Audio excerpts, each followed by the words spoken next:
Life is a journey, and it starts with a cry. The cry of a newborn baby. It ends with moans, groans, or the contented sigh of an older man or woman who's led a fruitful life. Or it can end in running feet, a chase, a stab, searing pain, blood splattered on the sidewalk, the cold street receding away as a young life flitted away into nothingness. A life cut short. Humans are chasing humans and killing without thought or regard for the pains inflicted on unfamiliar people. Life can end well, or it may end in tragedy. You know what? Crime in London, yeah, is actually getting even worse probably than I actually even thought it was now, to be fair. Like, even you think a couple of weeks ago, where there's basically some songs that come out now as well, kind of even glorifying, like, members basically now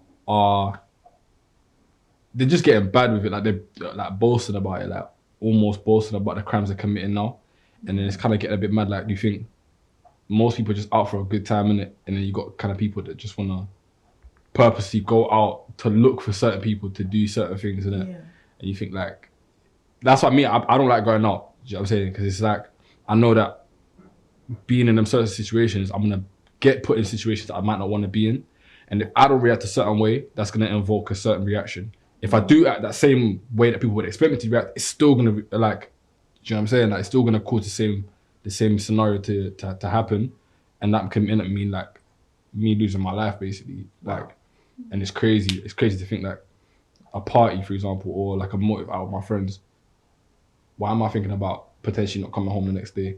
Yeah. Like, it's crazy. So me, I kind of just separate myself from that because it's just getting ridiculous now. Like, people are doing it for fun. The stereotype, right, is that the white kid, for example, is gonna get the better opportunities than the black kids, or we have to work harder for it, if that makes sense. It's like, that's the reality. Yeah, or like, you know, an interview, like, for example, I've been in situations where I know, for example, like, obviously I'm not gonna come up to them because they're my friend. I'm not gonna make them feel, because it's not their fault. But I have applied for a job. My friends applied for a job. They've got a white name, they're white. I've got a black name. My name is clearly a black name. So, and it's like, it makes kind of think, it's like, oh, okay, we both go for the interview, but I know I have a bit more experience in that field. Why didn't I get the job? And I don't say that from a place of, like, jealousy, because obviously for my friends, I always wish the best for them. But when you kind of think about it, you know, if I was a white boy, would I have got that job? I'm a very proud young mother, do you know what I mean? And, you know, for me, it's like a trophy in a way, because I'm very proud of my son. And I'm already I've got great expectations for my grandchildren that will come hopefully in the next few years. Soon. No, yeah, I'm too young, too young. But then I'm proud of him. I'm very proud of him, and I just hope he continues to pursue his dreams. Just keep your eyes on the prize where you want to go, and we're backing you up. Well, if you still choose the wrong path, I'll still love you. I'll let you do your thing, but still be there for you. And then that's good. When you're ready, just parents need to ask their kids the right questions. Asking the right questions, not just asking a whole bunch of questions that you can ask. How are you? I'm fine. What kind of a question is that? 20 years ago, I got married to the man of my dreams. And 2 years later, I was in the hospital, in labor, and anticipating the birth of my son. It was a complicated process. A short life. My son passed away 2 days after he was born. My life stopped briefly. I didn't know how to process my grief. I cried every night, and I prayed every night. Days passed. Time didn't wait for my grief, and I healed with the love of my husband and family. 3 months later, there was a miracle. I was pregnant again. This time, everything felt different, but I was hiding my fears. I smiled openly while I cried, and cringed inside, wondering if the new life growing inside me would live and survive. 9 months later, I welcome another son. He lives. He's kind and makes me laugh. He's energetic and loves life. I had 2 more children, a daughter and another son. My family means everything to me, but something is wrong. I've lived in London for over 15 years, and every time there's a young life wasted on the street, I remember the child I lost. Although my son died as a newborn baby, and in different circumstances, I relive the pain every time I read or watch the news of another senseless killing of young people on our street. With the knife crime rates going on in London, like every time you turn on the news, you see a teenager, you automatically assume that's going to be something to do with knives. So I think it's understandable why my mother would feel very scared every time I go out for a long period of time, especially when it's at night. So do you think your mom really loves you? Talk? Yeah, she does. Okay, can you expatiate more on that? She loves me, but all the time that could be also a limiting factor, because that love could transmute into fear when it comes to knife crime in general. But as a parent, you don't understand. You want to see through her point of view how she feels anytime you go out and every time there's a young black man killed or a young person dies suddenly. So would you be able to understand the love and the protection she feels towards you and your dad? It would be interesting to see her point of view, but how would that help me as a child if that's just going to make me more worried about how my mom's always worried about me going out? Okay, so you're worried that your mom is worried. Exactly. It's going to cause the children who are at home safe to be worried about the parents' worry, if that makes sense. Please don't worry, mother. I understand why you would be, but that's all the more reason why you need to trust in the individual which you have raised, which I'd like to think is a very good individual. There was a point he was involved in some sort of sports. I was in secondary school.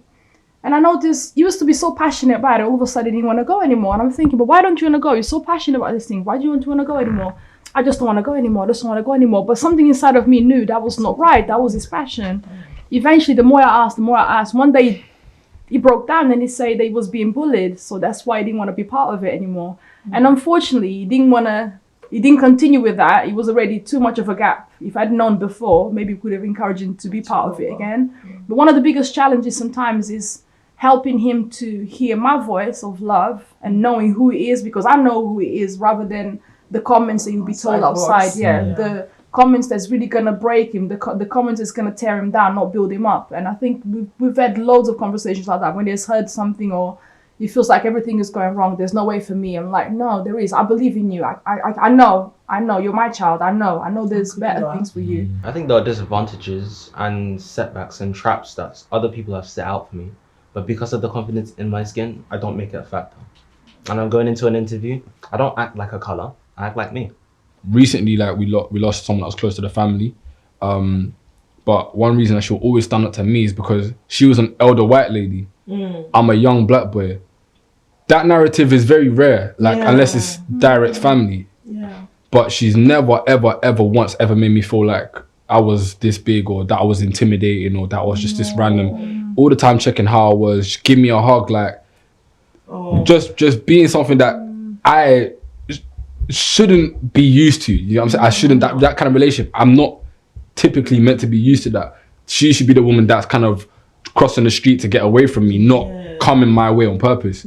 So she gave me the time of day. She kind of saw me for who I am, kind of got to understand me, gave me the time of day. I would be lying if I said that I didn't feel any guilt or sadness every time I hear of the word teenager, knife crime, and black. Because now I automatically feel like this country isn't safe for me.